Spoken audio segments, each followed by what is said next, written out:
Besa Ninong. Okay ka dito.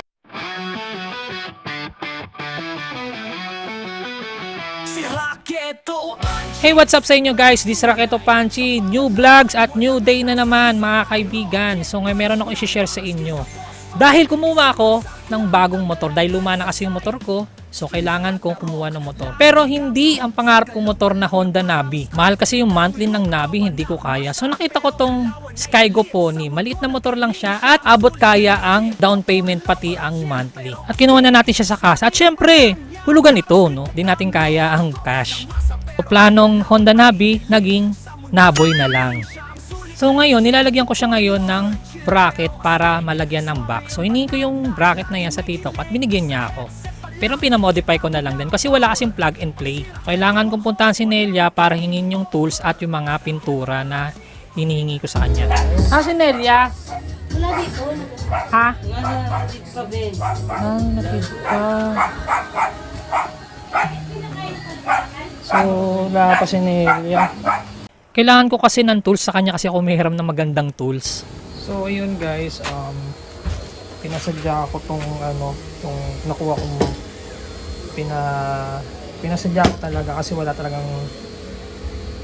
plug and play diyan. So, gagawin natin, i-spray natin yan. So, pupunta ako sa nanay ko para kunin yung luma kong motor at ipagpapalit o ilalagay ko yung box sa luma kong motor dun sa bago. Dun ko kasi pinaparada yung luma kong motor.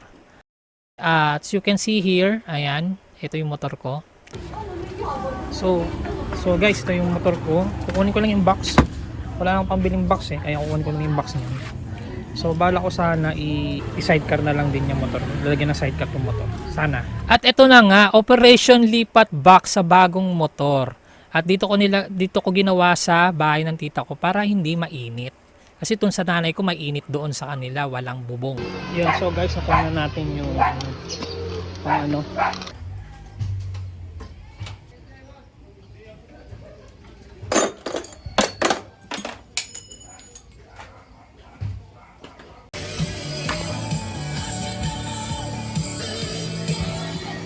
So ugali ko na talaga yan pag may ginagawa ako, nagpapatugtog din ako para sound trip, para malibang din habang gumagawa.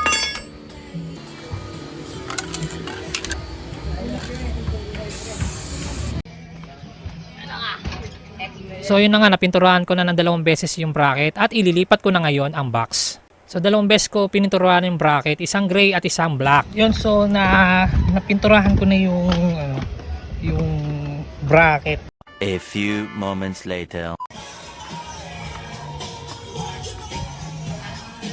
At ito na nga ang finished products ng ating ginawa. Ayun, no? So makikita nyo dito ang box na nakabit sa ating bagong motor.